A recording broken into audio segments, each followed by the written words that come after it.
Welcome to the Diverse Minds podcast, where we give you the tips, tools, and techniques you need to be a mentally healthy and inclusive leader. Each week, you'll hear about a variety of topics linked to mental health, well-being, and diversity that will enhance both your professional practice and personal well-being. Welcome to the 176th episode of the award-winning Diverse Minds podcast. And as it's January, I wanted to kick off with something that will lift your spirits and make you feel better. And I have got a real treat for you. We're going to be talking about diversity and inclusion in the public speaking world today. And to join me in doing this is Dan Ram. He is an igniter, a 5 times TEDx speaker, 3 times an entrepreneur, prolific event MC, moderator, and public speaking coach. His clients range from individual founders to national governments. His eclectic background growing up in 11 countries on 4 continents, and do check out his TEDx talk that he did at Trinity College Dublin to find out more about that. His multi-continent education, including Yale University and Trinity College Dublin, and he's currently undertaking a PhD entrepreneurship in Aachen, as well as his work in diverse industries from the UN to consulting to private equity to startups, ensures that his clients are at the cutting edge of innovation. Dan Ram travels the globe as an event MC and speaker at over 100 events a year, hosting changemakers like President Barack Obama, billionaire founders Sir Richard Branson and Reid Hoffman, F1 champion Nico Rosberg, Grammy-winning artists and celebrities. He works on 4 continents, from college campuses to parliaments to in-house corporate innovation days for Fortune 500 companies to the biggest tech conferences in the world. His passion is to inspire with his motto, "Start now, start simple in building a future we all want to live in." He grew up as the son of an Indian diplomat and lived on 10 countries in 4 continents, and learnt to build a sense of home wherever he went. After being broke and unemployed in a foreign land, he was able to build a life where he eventually managed a $500 million fund, advising national governments and emceeing at the top tech conferences in Europe. And he wants to share why diversity matters and how someone can turn an underestimated skill into a profession that can impact lives around the world. So Dan, a huge welcome to the show. Why, thank you, Layla. Thanks for having me.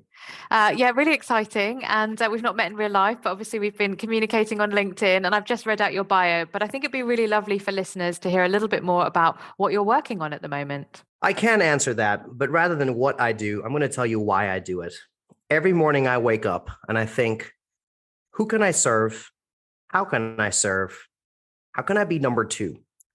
I'm very particular about that number 2, because I'm only in this position of being number 2 because so many people chose to make me number 1, from teachers to mentors to advisors to community to parents to friends. So many people for most of my life encouraged me and pushed me forward to achieve amazing, amazing things, from advising presidents and prime ministers to heading up major consulting companies to setting up my own businesses. And at the age of 29, Layla, when I had sold one of my businesses, I thought to myself, what do I do now? Having accomplished all my dreams, what do I do now? And that's the day I decided, you know what? I want to be number 2. The same thing that everybody else was for me to achieve what I have achieved. Let me do that for others. And so I spend my day serving people, whether as a coach or as a consultant or as an advisor or as an investor, or nowadays, predominantly what you'll see me is on stage, emceeing and moderating some of the biggest tech conferences on 4 continents. I do 125 engagements a year, so roughly 2 to 3 speaking gigs per week. So that's a big list, and that's why I didn't want to start with that, because you're like, what's the commonality between helping a fledgling founder and coaching a CEO and being on? Well, because it's just number 2. I just love serving people, elevating people, and helping them achieve their dreams. Brilliant, Dan. And what was it about public speaking and convening events and being an MC that really appealed to you? And how did you break into that market? I broke into the market because I was already at events. So as a founder and entrepreneur, I had to be at events to pitch my company, to find partners, to find sponsors, to find investors. So I already understood the beauty, the adrenaline rush, the madness of events. And I love events. Do you attend many live events, Layla? So that's a great question. I used to, and now since 2020, I've become very much on an online person. I don't really go anywhere, and we've got a lot of rail strikes in the UK at the moment. So no, I haven't. I don't. I used to, yes, Dan, but not so much anymore. So from the time that you used to do it, you know just the excitement of walking into an epic venue that is designed intentionally to draw people in, and all the booths and the stalls and things you can try out, and the smell of food and fresh coffee, and just the noise, the buzz, the roar of people wanting to meet and connect and get to know each other. We have the inspiring talks. So I just love that energy. And I thought to myself this whole time, that 29 years of age, when I thought, all right, how do I serve people? I realized probably one of the easiest ways to serve people was to interview them on stage, to bring some of my well-known entrepreneur friends and give them a platform to share their stories so that others could be inspired and emulate and grow themselves, and to meet people through emceeing. What I did not realize is how it would take over my life, because I honestly thought I would do maybe, I don't know, 3 or 4 a year. I mean, that seems like a good number, right? Why would you attend more than 3 events a year? Like 1 a quarter. It seems just about enough. But it has been a roller coaster. I think the first year alone, I was aiming for 3 events, all for free, pro bono, just to do it for fun. And I ended up with something like 14 paid speaking engagements and maybe 10 voluntary. And then the next year, I went to like 80 paid engagements. So it really quadrupled. And then even during the pandemic, it kept growing. So I love, madly passionate, crazy about what I do as a moderator and MC. I use both the terms, say the same thing. It's the guy who introduces an event, interviews people, engages an audience, fills in for all the tech failures that invariably happen, and hopefully give people a really good time through music and dance and challenges and games and stuff. So that's what I do, and I love it. I love when people's eyes open wide. I love when curiosity and intrigue take over an audience. I love when people sit down passively but leave inspired with a skip in their step. I love the messages I get the same day or the next day with people saying, you know what? You sparked an ability to do something. You sparked a desire to change my life. You sparked a little insight that I'm going to use to build a business. And I love the power of words to be able to start people on their journeys. That's brilliant. And we were talking earlier before we started recording about the MC compere space and how it is a predominantly white space. And, how have you, and this is a bit kind of an annoying term, but how have you broken into that? Because I think there is a perception of people of who should be fronting up an event. And I know that you've clearly got the skills, you've got the passion, but it's still difficult to be seen in a white dominated industry. So how have you navigated that? So you got to flip it around and see less in the form of color or gender or height or whatever it is that you think makes you marginalized, and think more about how it adds, how it is possibly your superpower. So what I mean by that is I know that most speakers are white. So guess what events desperately need? They need diversity. And so I'm brown. I'm like physically, visually brown. I know you can't see me on the podcast, but believe me, I am very brown, and there's no hiding that. And so it's actually quite easy for me to go to an event, and not that I would point it out, but I think even like if you Google me, I show my face everywhere because I want people to see the diversity. That said, I'm also going to be honest with your listeners and say that, and this is really unfortunate, but it's true. So I'm brown because I'm Indian. If I was Indian, I had an Indian accent, I highly doubt I'd be doing the speaking gigs I'm doing, which is a real shame because there's probably more English speakers who have an Indian accent in the world today than there are English speakers with a British accent or American accent, right? I mean, like, just think about the number of Indians who are speaking English around the world. So that really is a shame that, I don't know, because of Simpsons and because of movies that have chosen to make fun of the accent, people find it hilarious. But for sure, having the American accent has helped. But I just want to make it clear, I still have not and would never remove my brown skin.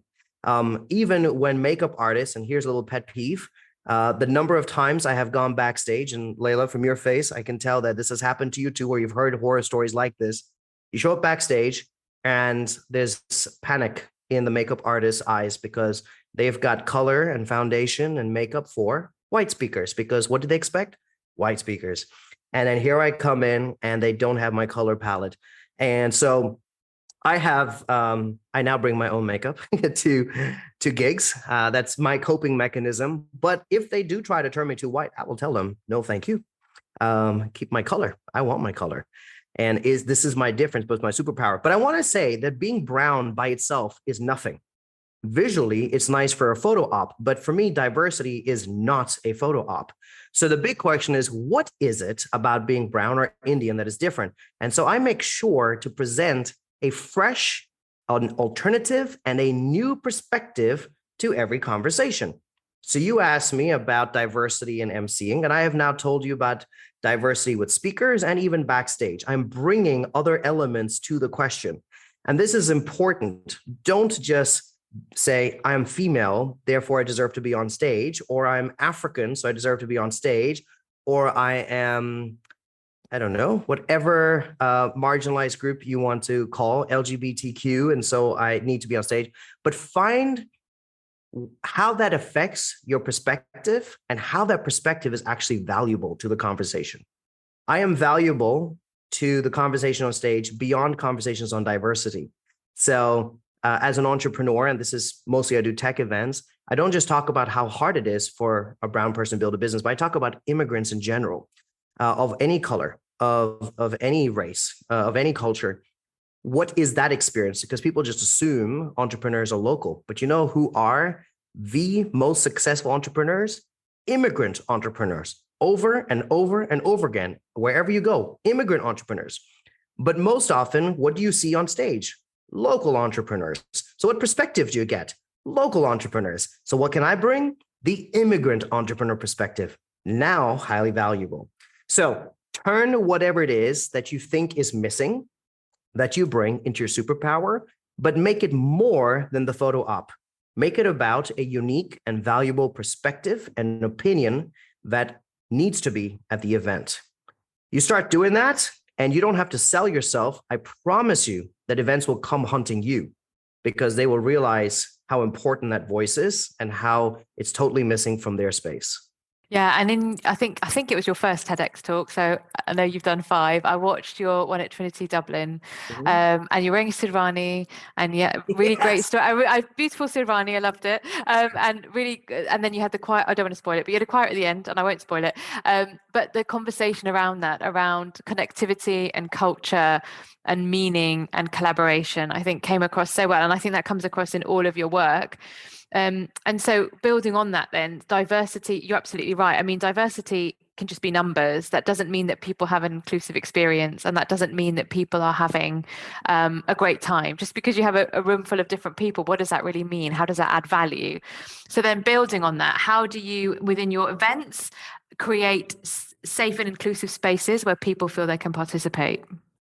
Oh, what a profound question. I love that. Such a good question. So first of all, thank you for pointing out the attire that I wear, because that is something important, right? Like I said, I am not hiding my difference. On the other hand, I am supercharging it. I am making it very visible. My accent gives me away. Most people mistakenly think I'm American or Canadian, but I am Indian. I still hold an Indian passport. So therefore, I put the clothes on. Now, I could probably get away with being American, but I am not doing that because that voice is heard plenty. We have plenty of American voices on stage. So we don't need that one necessarily. There are true Americans who can represent the American voice. They don't need an Indian with an American accent to represent that voice. And so I wear the Indian clothes quite frequently as an example and sign of my Indian heritage. There are other things too that I will do on purpose. So I see myself more international than I do just as Indian because of my background, the son of an Indian diplomat. I grew up in 11 countries now at this point on 4 continents. And so I'll make sure to weave in stories from around the world when I'm on stage. So just to get on that point that diversity doesn't just have to be skin color and stuff. It can also be the clothes that you wear. It can also be the way that you wear. I wear red on stage. Why? Because corporate events are usually blue, gray, and black, and yuck, that's boring. So I put red, and I am loud and I'm proud. So show up in the colors, show up in your hair, show up in your makeup, show up in your nails, show up in any way you want to. Be you. Now, about the safe spaces, I will say that there is something very attractive, very captivating about someone who is comfortable in your skin. I think making other people feel safe and comfortable starts with you feeling safe and comfortable, which is why I think being authentic and being yourself is so important. Layla, I am sure you've had moments where you felt you've had to dress up or act a certain way because of your audience. Usually when we're younger in our careers, we do that, thinking we got to fit in. And you know how not in your skin you feel. And in the day, you say, you know what? Screw it. I'm going to do my hair the way I want to. I'm going to wear the outfit I do. And there's a different swag to your walk. There is a different way your hands move and your hips move and your neck moves. And it feels right. And not only does it feel right for you, but it feels right for everyone else. So I'd say creating a safe space for others starts with creating a safe space for yourself. Feel safe wherever you are. That's super important. But second, as a speaker, I really believe that words are powerful. And I think communicating your heart, communicating your intentions is important. So I can ask hard-hitting questions too, but it's really important to know where it's coming from. Is it designed to tear people apart, or is it designed for curiosity, to really get to know somebody? Without communicating intention and motivation, it can be misread. And so I think it's really important to be vocal and verbal about your desire to create a safe space. And every so often, Layla, and I'm not gonna hide that it hasn't happened, but when people step out of line, you do have to call them out. But how you do it is important too. And so for the few times that people have crossed the line, I have found it very important, for the sake of everyone and for their safe space, to take them aside and say, hey, I feel an apology is needed because this is how your actions were interpreted, not just by me, but by others. You could feel in the air. So let's fix that. So I think it's just being really hyper aware, not just of yourself, but your environment around you, and being an active member of that to ensure that all parts are working towards creating that safe space. Yeah. Can I just add real quick that music and humor are also great as far as going multicultural, multi-age, multi-everything. It's something very universal about it. When you get people to clap along to a song that has a really sweet beat, or when you can make people laugh, it does something to room and makes people feel safe. So there are practical things too. This is not just hypothetical, ideological ideas of a safe space. There are actual things you can do in the space around how people sit, around how you engage them, around eye contact, around words, around humor and music and everything else that will make people feel safe. Yeah, thanks so much, Dan. And I also just wanted to pick up on your point about Indian identity, because if we think about India as a country, there is so much diversity within India. There are literally hundreds of languages spoken, people with different religions. We think of all the different foods available, and I don't even know the half of it. So also when people say, they're Indian, within India, I know there are lots of discussions around that. I think India is in a very interesting and difficult place politically as well. So, that's as very much an outsider, and things that I glean and I read. But I think that's also really important. And I know, class and culture and wealth play into that in all countries. And in India, it is very pronounced.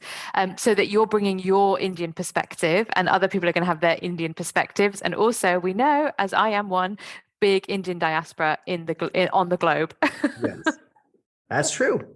That is true. India stands for a lot. And it's actually one of the things I love about India, right? That we have so many tastes and smells and colors and languages and ideas and thoughts and mindsets. I don't know. I personally I think color is beautiful of all shades.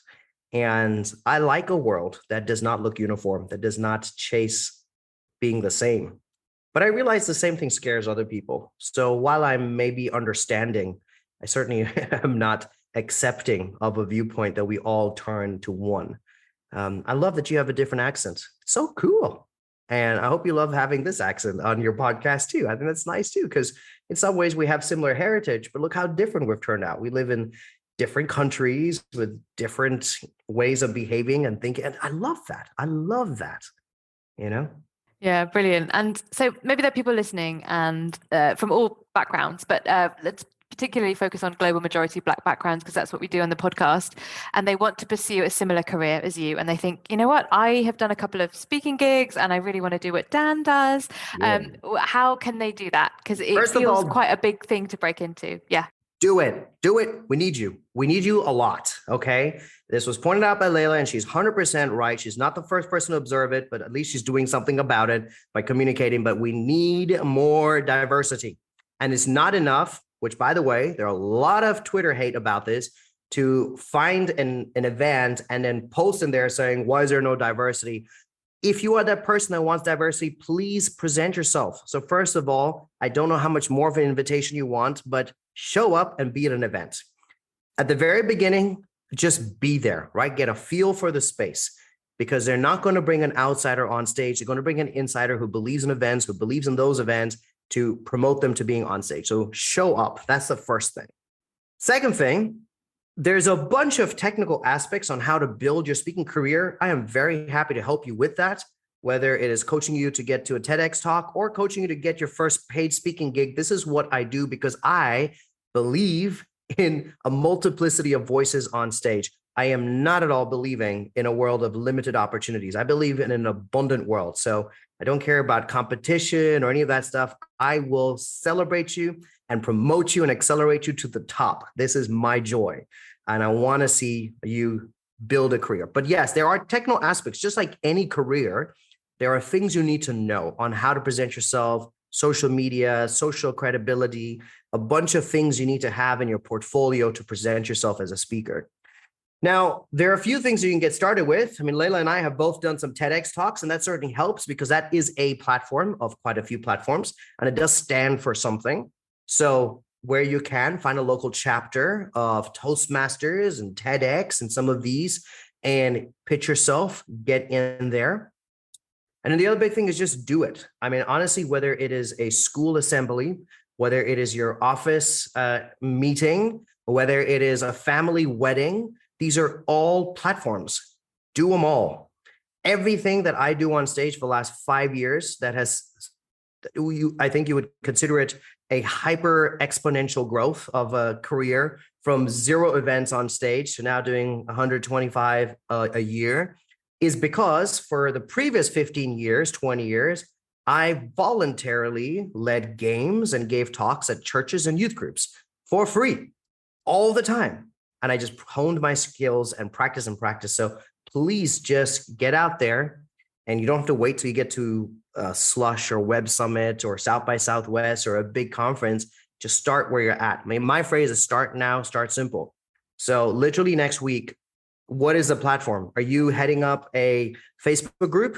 Great. Why don't you pitch to do a virtual Zoom meeting and lead it and give a 20-minute talk at it? Why not? You're the head of the group anyway. So just start now, start simple with it. But yes, essentially, this is one of those careers, like a lot of them, that you have to be moving in. It doesn't work to stand to the side and strategize. That is not how you become a speaker. Like, you really just have to show up. The more you speak, the more speaking gigs you get. It's a case of momentum. If you decide to set yourself out for 7 months to make the perfect website and the perfect social media plan and the perfect network, and it just won't happen. Or an agency or anything else. On the other hand, you just do 20 gigs in a row, and then you walk into a speaker bureau and go, that's weird. I've never spoken in my life, but for the last 2 weeks, I did 20 gigs. They're going to pay attention. They're going to wonder why. This is very cool. So please start now, start simple with whatever tools you have, at whatever ability you're at. Start. You will learn along the way. And if you want to do it faster for some reason or with less mistakes, then find a coach, find me, find someone else that can guide you in that path. Brilliant. And I love that, because I think what you've picked up on there with Start Now is the community and cultural aspect. So there will be lots of community opportunities. And I love the way you've linked to church groups, schools, weddings. I know people have eulogies at funerals, for example, all of those things, doing it genuinely and authentically and building that and not thinking, oh my gosh, I've got to wait for, like you said, some big opportunity and then I'm a speaker. It's thinking I'm a speaker, so I'm going to grasp all the opportunities. I love that. Thank you. So Dan, you're incredibly busy and you're always on the go. And I can tell you're an extreme extrovert, and I'm less of an extreme extrovert now, post 2020, but I hear a lot of what you're saying. So how do you look after your own mental health? And would you like to share your top 3 tips? Based on how you phrase that question, this answer is going to be a shock to you. You ready? The way I deal with my mental health and mindset is because I'm an introvert, not an extrovert. Wow. Okay. So you actually get your energy from recharging on your own. 100%. Okay. Now, I know you can see behind me that I have a piano. I know your podcast people cannot see that, but one of my favorite activities is to sit by myself and play the piano by myself for an audience of only myself. It is how I recharge. I also have a whole stack of books that I like to read or pretend to read. I have a bunch of podcasts. I'll just go for a walk, walking nowhere, like literally nowhere, but I'm just listening to music or listening to a podcast. I love one-on-one conversations with people. And even though I have a career talking to 5,000 or 8,000 people at a time, I recharge by talking to 1 or 2 known faces, friends, people that we can have real talk with zero performance. I think it is a introvert's strength to actually know how to charge themselves. And I think extroverts often neglect the need to. In fact, extroverts need to as well, but they neglect it because they just haven't honed in that skill in a way that introverts do. So I actually am an introvert, but I'm in what you call an introverted extrovert. So my energy source is introverted, but I can be extroverted because I'm actually pretty good at dealing with my mental health and stuff. So essentially anything that I do by myself, one fun exercise, especially, I don't know when this podcast will go out, but whenever it does, take a couple hours and write out your recharging tactics for different time periods. So what that means is if you've only got 5 minutes between meetings, and imagine you've had a really bad meeting that's put you in a really bad mood because of something went wrong, and you got 5 minutes before the next one, what activities can you do that will recharge you in 5 minutes? Do something else for 30 minutes, do something else for 90 minutes, a half day, and a weekend, and write those out. I'm telling you now, it actually is probably the best gift you can give yourself in 2023, because that toolkit is so powerful in a world that keeps telling you to do more, perform more, be hyper productive, hustle more. We have so many tools for that, from project databases to calendars and everything else. And I'm signed up to all of them too. But what about charging? Most people don't know how to charge themselves. So 5 minutes can be as simple as a couple push-ups. Honestly, a little bit of physical movement, even for 5 minutes, changes your mindset. Could be as simple as stepping outside to a different temperature. My room is really hot. Go outside to cold air and it completely changes. You feel it. You feel it in your core. You know, it could be something like make yourself a nice cup of coffee and just smelling it. Even if you don't have time to drink it, smell it. These are just little triggers. If you've got a couple more minutes, sometimes I will watch a YouTube video of puppies or children laughing or, I don't know, silly things that happen. It puts me in a good mood, but I know what those things are for different time periods. So it's not about having like one weekend where you recharge. I'm talking about daily, constant checking in with yourself and then charging appropriately based on the time that you have. So if I can encourage you as you're listening to this, spend a few hours and write those things down. One, I think you will love yourself more because you will smile as you make this list, and it'll be good for you to be intentional and aware of what brings you joy, what brings you rest, what brings you peace. But also, you'll thank yourself because in the moment when you need it most, it's not the time to brainstorm about, oh, I would really, and you hear this too, Layla, I'm sure all the time, I really need a massage. I really need a holiday. Great. That day is coming. But what about right now? Because right now, all you're doing is complaining. But instead of this 5-minute rant, was there something that you could have done that put you in a good mood? Absolutely. So know what that thing is. And then if you still feel like complaining afterwards, you can complain afterwards. But start with doing something good for yourself. What's your recharge, Layla? Give us 2 or 3 of your recharges. Yeah, that's really good. And when you're talking, so listeners, do check out the episode with Rupinder Kaur, where she talks about making a long list, because when her mental health is in a low place, exactly as you said, she looks at this list, because it's not the chance to do that. And I just wanted to also mention Nicola Rollock. She creates a gold, silver and bronze well-being package for herself. So she says, when I've got time, I do the gold. When I don't, and when I have got middling time, I do the silver, and then I do the bronze on a day-to-day basis. Yeah, so I use my friend and colleagues, and she's been on the episode around dancing and mental health, her goddess path journaling, which is really good in the morning with a cup of tea. I also make sure I go on walks. So those are my recharging things. And this year it's been interesting because I am actually an extreme extrovert. I was an extreme extrovert. Now I just think I'm an extrovert minus. But it's just actually going to bed early and listening to an audiobook. So that is but like a chill audiobook, a very light, fluffy audiobook, stuff that you wouldn't necessarily read, but it's great to listen to because it's you don't feel as lethargic as when you watch TV, but you're listening and you're getting the same fun vibes from it. So yeah, those are mine. Those are good ones. Those are really, really good ones. Yeah. Oh, so Dan, thank you so much. And this has been brilliant. So this will come out in January. So to bring people's energy up. And I think this is exactly what this episode has done. So if people want to know more about you and your work, I will, of course, include the links in the show notes. But how would you like them to contact you? Anywhere, anytime, I'm here for you. I started the podcast by saying that I like being number 2, and that extends on social media. The only thing you should not do is be shocked when you get a personal response back. So as much as I can, when you follow me, you'll get a little message saying, hey, thanks for following me, because I pay attention. And also any questions you have along the journey, I don't need to get paid for it. I just like to do good in this world. So please drop your questions. You want an introduction, you want a blog, a podcast, a video, just reach out and I'll link you to the resources that are available that I'm aware of. Also, I put out content every single day on my stories on Instagram. I share behind the scenes of just daily life. It's literally just me, unedited, just unscripted, unedited content of my life as I travel the world and handle stress and anxiety and also great opportunities. But my team also create really great free content, just everything from how to negotiate to how to value yourself with clients to how to communicate more effectively, how to prepare and practice for speeches. We share all of that totally for free. So please, please, please do follow online. You can find me at I am Dan Ram. So Dan, D-A-N, and Ram, R-A-M, or just Google Dan Ram and my information should pop up. Brilliant. Thank you so much, Dan, for your energy, your enthusiasm and your happiness. It's really lovely to have this conversation with you. And we really look forward to connecting with you. So yeah, thank you so much.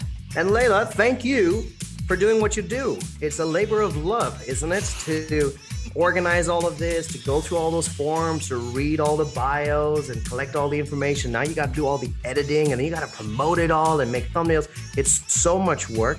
And even though your listeners may not have a voice to say thank you, given that I have a voice right now, I'm going to use this last moment to say thank you on behalf of your listeners and on behalf of me for putting in this effort to create this great content and to give something good to your community. So thank you so much for this. Oh, thank you, Dan. And listeners, remember to tune in next week and you can always get hold of me as well. And until then, take care and stay safe, everyone. Bye for now. Thanks for listening to the Diverse Minds podcast. Don't forget to subscribe on Apple Podcasts, Spotify, or wherever you access your podcasts from. You can also connect with me on Facebook, Twitter, and LinkedIn. Tune into next week's episode of the podcast, where I'll bring you more insights on mental health and inclusion. Bye for now.